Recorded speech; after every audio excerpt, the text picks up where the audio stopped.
বিভিন্ন ধরনের গ্যাস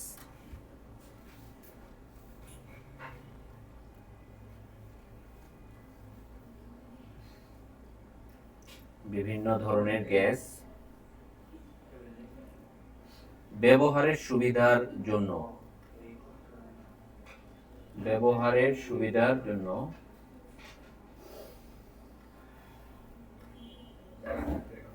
উচ্চ তাপমাত্রা এবং চাপ সহ্য করতে পারে। উচ্চ তাপমাত্রা এবং চাপ সহ্য করতে পারে এরূপ সিলিন্ডারে ভরে সরবরাহ করা হয়।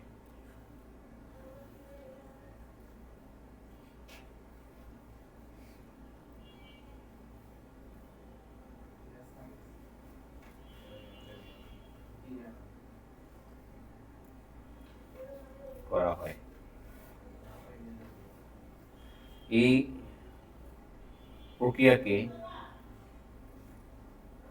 বা একে এত ঝামেলা করে লাভ কি, একে গ্যাস সিলিন্ডারজাতকরণ বলে।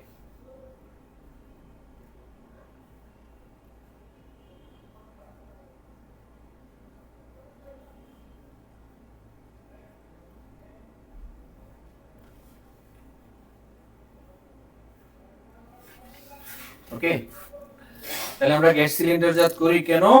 আমাদের ব্যবহারের সুবিধার্থে। কেমন সিলিন্ডার উচ্চ চাপ এবং তাপমাত্রা সহ্য করতে পারে এমন সিলিন্ডারে আমাদেরকে নিতে হবে। যেমন আমরা যদি উদাহরণ দিই, এরকম কিছু উদাহরণ দেই। দেখো, নাম্বার 1, অক্সিজেন গ্যাস সিলিন্ডারে ভরে ব্যবহার করা হয় কাদের জন্য? রোগীদের জন্য, তাই না? রোগীদের জন্য, তারপর ডুবুরিদের জন্য, পর্বতারোহীদের জন্য। ঠিক আছে, ডুবুরি, পর্বত আরোহী, এদের জন্য অক্সিজেন গ্যাস আমরা সিলিন্ডারজাত।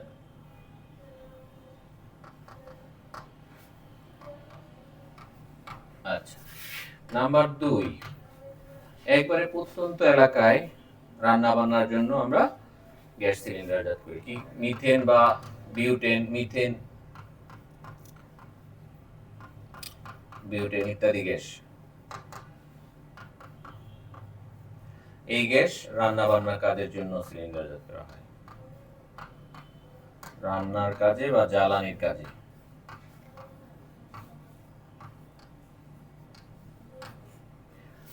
গাড়ি চালানোর জন্য সিএনজি অথবা এলএনজি গাড়িতে। ঠিক আছে, লিকুইফাইড ন্যাচারাল গ্যাস। অবশ্য এটা একটা এলপিজিও বলা হয়, লিকুইফাইড পেট্রোলিয়াম গ্যাস। ঠিক আছে, দুইটাই আমরা গাড়িতে ব্যবহার করি। ঠিক আছে, তারপরে কার্বন ডাই অক্সাইড গ্যাস সিলিন্ডারে ভরে ব্যবহার করা হয় অগ্নি, কার্বন ডাই অক্সাইড গ্যাস আগুন নিভানোর জন্য।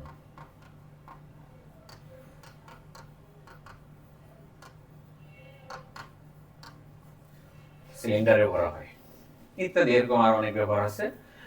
অক্সি এসিটিলিন গ্যাস ঝালাই কাজের জন্য। অক্সি এসিটিলিন গ্যাস, এটা দুইটা গ্যাসের মিশ্রণ, অক্সিজেন আর এসিটিলিন গ্যাসের মিশ্রণ। ঠিক আছে, এই যে অক্সিজেন আর C2H2 ঝালাই, এর জন্য ব্যবহার করা হয় ইত্যাদি। এগুলো আমাদের প্রয়োজনের জন্যই আমরা সিলিন্ডারে ভরি। আচ্ছা, এখন দেখো, সিলিন্ডারে যে আমরা ভরবো কিছু শর্ত সাপেক্ষে ভরতে পারবো। সিলিন্ডারে আমি প্রভাবে ভরতে গেলে অ্যাক্সিডেন্ট হতে পারে, দুর্ঘটনা হতে পারে। ঠিক আছে, তাহলে কিছু শর্ত সাপেক্ষে আমরা সিলিন্ডারে ভরতে পারি। তাহলে গ্যাস সিলিন্ডারজাতকরণের শর্ত: গ্যাস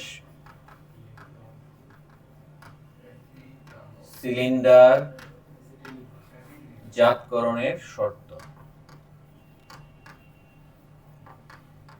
নাম্বার 1 হইল সংকট তাপমাত্রা, সংকট বা ক্রান্তি বা সন্ধি তাপমাত্রায় গ্যাস রাখতে হবে। তাপমাত্রার নিচে আর কি, সন্ধি তাপমাত্রার নিচে, সন্ধি তাপমাত্রার নিচে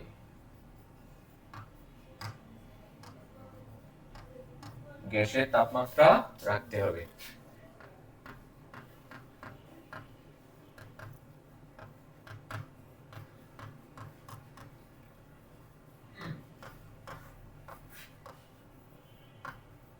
নাম্বার 1। নাম্বার 2,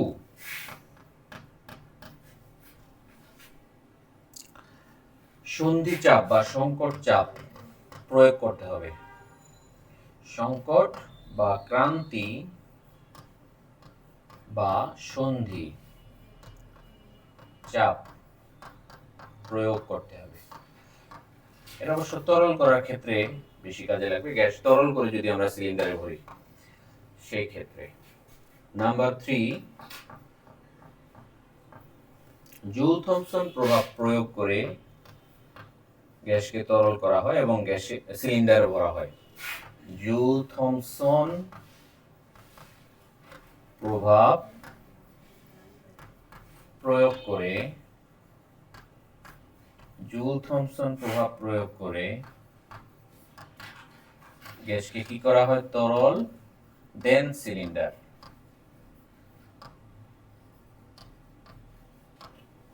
ঠিক আছে। আচ্ছা, জুল থমসন প্রভাব যদি আমি প্রয়োগ করতে চাই তাহলে আমাদের আরেকটা লাগবে, সেটা হলো উৎক্রম তাপমাত্রার নিচে রাখতে হবে গ্যাসকে। উৎক্রম তাপমাত্রার নিচে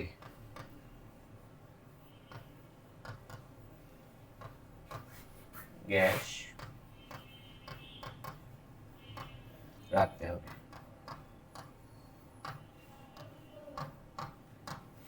নাম্বার 5, বয়েল তাপমাত্রা যার যত বেশি হবে সেই গ্যাসকে তত সহজে তরল করা যাবে এবং সিলিন্ডারে রাখা যাবে। বয়েল তাপমাত্রা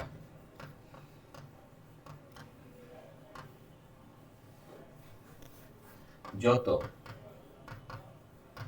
বেশি হবে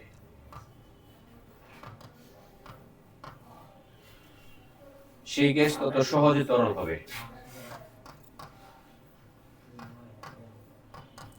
সহজে তরল, দেন সিলিন্ডার। ওকে, এই 5টা শর্ত সাপেক্ষে আমরা গ্যাসকে সিলিন্ডারে সংরক্ষণ করি। এখন তুমি যদি উচ্চ চাপ প্রয়োগ করো তাহলে সেই গ্যাস কি বাস্তব থাকবে না আদর্শ হবে? বলো। একটু আগে কিন্তু আমরা পড়ে আসছি, গ্যাস হয়ে যাবে কি বাস্তব? ঠিক আছে। যদি তুমি নিম্ন চাপে গ্যাস সংরক্ষণ করো সেই ক্ষেত্রে গ্যাস আদর্শ গ্যাস সমীকরণ মানবে। ঠিক আছে, তাহলে আমরা খেয়াল করো, আমরা প্রত্যেকটা ব্যাখ্যা দিচ্ছি, প্রত্যেকটা ব্যাখ্যা। আচ্ছা, ব্যাখ্যা আগে দিয়ে নিই, দেন আমরা সামনে আগাই। আমাদের এখানে কয়েকটা ব্যাপার স্যাপার আছে, তার মধ্যে একটা হলো সংকট তাপমাত্রা। দেখো, সংকট তাপমাত্রা, প্রথমটার ব্যাখ্যা দিই আমরা। সংকট তাপমাত্রা বা ক্রিটিক্যাল টেম্পারেচার।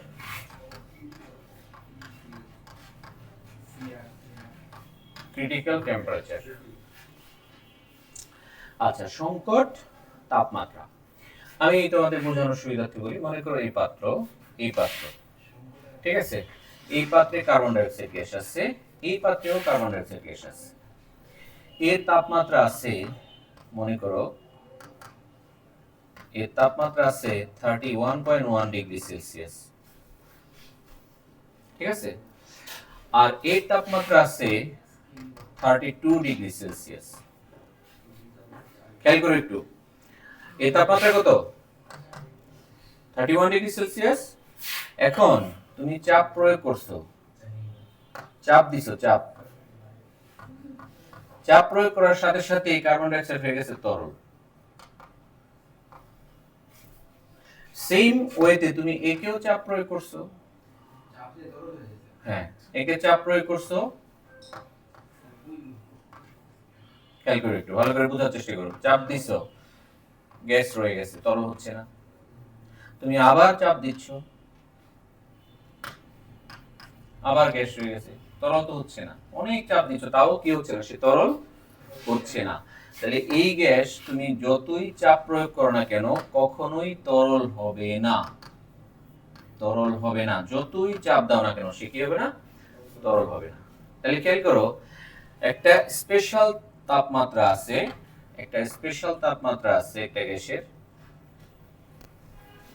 এই স্পেশাল তাপমাত্রার উপরে যদি কোনো গ্যাসের তাপমাত্রা থাকে, তার উপর যতই চাপ প্রয়োগ করো না কেন সে তরল হবে না। সেই তাপমাত্রাটার নাম ক্রিটিক্যাল তাপমাত্রা, টিসি। সেই তাপমাত্রাটার নামই হলো সংকট তাপমাত্রা। তাহলে যেই তাপমাত্রার উপরে কোনো গ্যাসের তাপমাত্রা থাকলে তাকে যতই চাপ প্রয়োগ করা হোক না কেন সে তরল হবে না, সেই তাপমাত্রাকে বলে সংকট তাপমাত্রা। ঠিক আছে? আচ্ছা, এটা একটা সর্বোচ্চ চাপ, এই তাপমাত্রা, এটা কি সর্বোচ্চ, ম্যাক্সিমাম।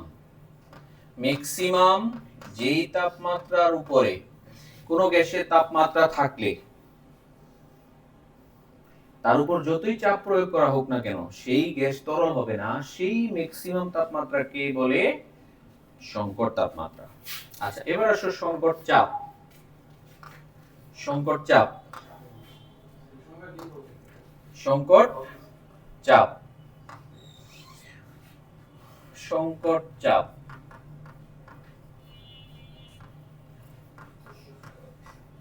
এটা হলো ক্রিটিক্যাল প্রেসার।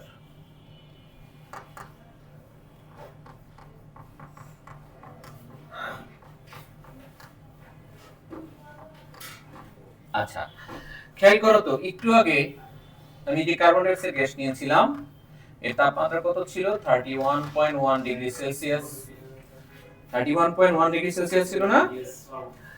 এই তাপমাত্রায় আমি এর উপরে যদি 72 atm চাপ প্রয়োগ করি তাহলে সে তরল হবে।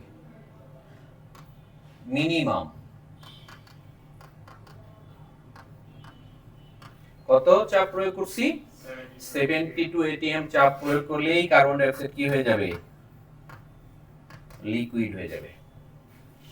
তাহলে ক্রিটিক্যাল তাপমাত্রায় থাকলে কোনো গ্যাস তার উপর সর্বনিম্ন যতটুকু চাপ প্রয়োগ করলে সে কি হয়ে যায়, তরল হয়ে যায়, সেই চাপকে বলে সংকট চাপ।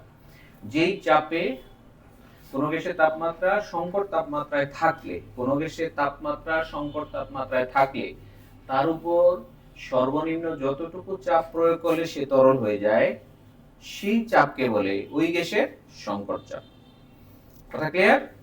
আচ্ছা, তাহলে সংকট চাপ গেল। এবার জুল থমসন প্রভাব, জুল থমসন প্রভাব, জুল থমসন প্রভাব। আগে আমরা একটা এক্সপেরিমেন্ট করি। দেখো আমার এখানে স্প্রে আছে, একটু হাত হাত পাতো, উল্টা উল্টা করে হাত পাতো। ঠান্ডা লাগলো না গরম লাগলো? এইটা কি তরল হয়ে গেছে না গ্যাসই থাকছে? তরল হয়ে গেছে। তাহলে খেয়াল করো, খেয়াল করো, এই হলো, এটা হলো একটা সিলিন্ডার, এটা একটা সিলিন্ডার। এই সিলিন্ডারের মধ্যে এখানে একটা ছিদ্র আছে না, এখান দিয়ে আমরা একটা চাপ প্রয়োগ করছি, এই যে স্প্রেটা মনে করো, এটা দিয়ে আমরা একটা চাপ প্রয়োগ করছি, আর এই দিক দিয়ে গ্যাস বের হবে। এটা হাই প্রেসার,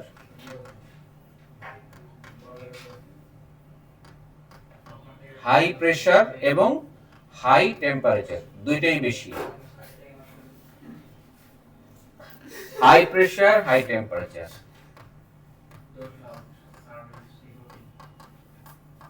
ঠিক আছে?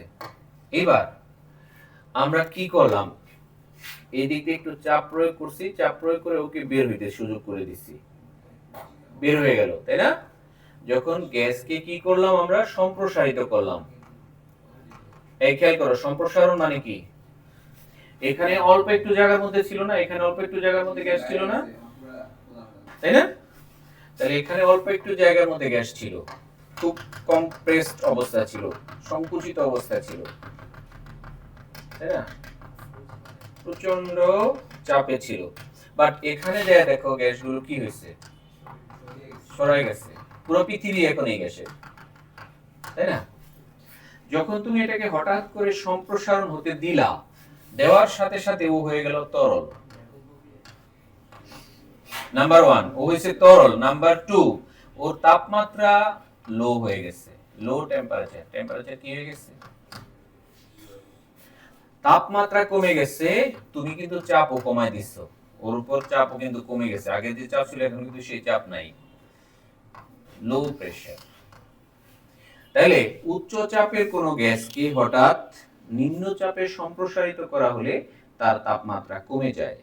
এই ঘটনাটা আবিষ্কার করছে বিজ্ঞানী জুল এবং বিজ্ঞানী থমসন। এই জন্য তাদের নাম অনুসারে এটাকে বলা হয় জুল থমসন প্রভাব। ঠিক আছে, আবার বলছি, উচ্চ চাপের কোনো গ্যাসকে হঠাৎ নিম্ন চাপে সম্প্রসারিত করা হলে তার তাপমাত্রা কমে যায়। আর তাপমাত্রা কমে গেলে ওই গ্যাস আস্তে আস্তে তরল হয়ে যাবে। হ্যাঁ, একবারে তরল নাও হইতে পারে, কয়েকবার একই ঘটনা ঘটানো লাগতে পারে। তাহলে তাপমাত্রা কমে যায়, এটা হলো মেইন কথা। এই ঘটনা আবিষ্কার করছে বিজ্ঞানী জুল এবং থমসন, এই জন্য এটাকে বলে জুল থমসন প্রভাব। ওকে, এবার আসো, জুল থমসন প্রভাব গেল। আমরা এবার উৎক্রম তাপমাত্রা, উৎক্রম তাপমাত্রা এর ইংরেজি হলো inversion temperature. Inversion, inversion temperature, inversion temperature. আচ্ছা, খেয়াল করো, আমি কি একটু আগে যে ঘটনাটা ঘটাইলাম, জুল থমসন প্রভাব, একটু আগে যে ঘটনাটা ঘটাইলাম, এদিক দিয়ে যে গ্যাস বের হবে, আমি এদিক দিয়ে চাপ প্রয়োগ করছিলাম, এদিক দিয়ে গ্যাস বের হবে, তাই না? তাহলে এখানে হাই প্রেসার আছে, আর এখানে কম্পারেটিভলি হাই টেম্পারেচার আছে। আচ্ছা, তাহলে আমি যখন ওকে সম্প্রসারণ করলাম, তখন আমরা দেখলাম ঘটনাটা ঘটছিল কি, লো টেম্পারেচার হয়ে গেছিল, তাই না? টেম্পারেচার কি হয়ে গেছিল, কমে গেছিল না? কিন্তু যদি ঘটনাটা এমন ঘটে যে টেম্পারেচার না কমে, কমে নাই, না কমে বাইরে গেছে, অর্থাৎ আমি ধরে নিলাম এখানে তাপমাত্রা ছিল কত, এখানে তাপমাত্রা ছিল মনে করো ধরলাম 30 ডিগ্রি সেলসিয়াস, এখন হওয়ার কথা ছিল হলো 20 ডিগ্রি সেলসিয়াস, কিন্তু হয়ে গেছে 40 ডিগ্রি সেলসিয়াস, বেড়ে গেছে। ঘটনাটা কি ঘটছে? যদি কমে যাইতো তাহলে জুল থমসন প্রভাব।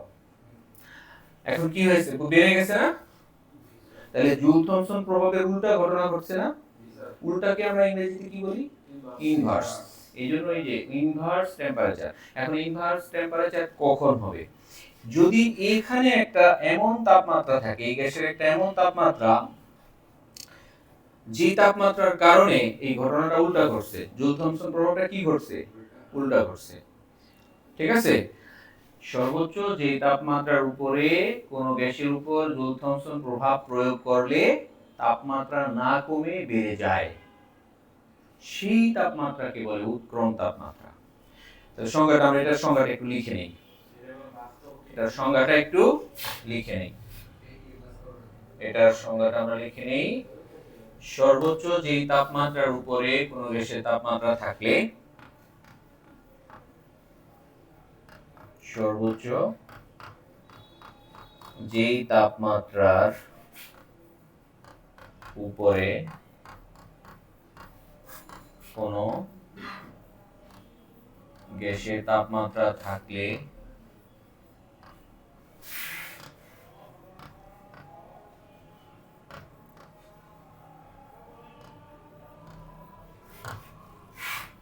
তার উপর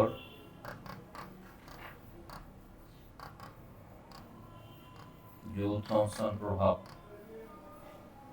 প্রয়োগ করা হলে তাপমাত্রা হ্রাস না পেয়ে বেড়ে যায়।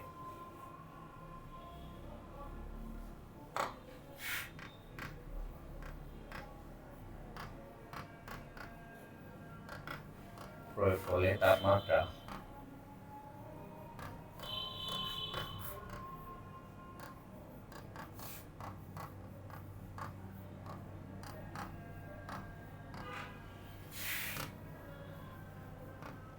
বেড়ে যায়, সেই তাপমাত্রাকে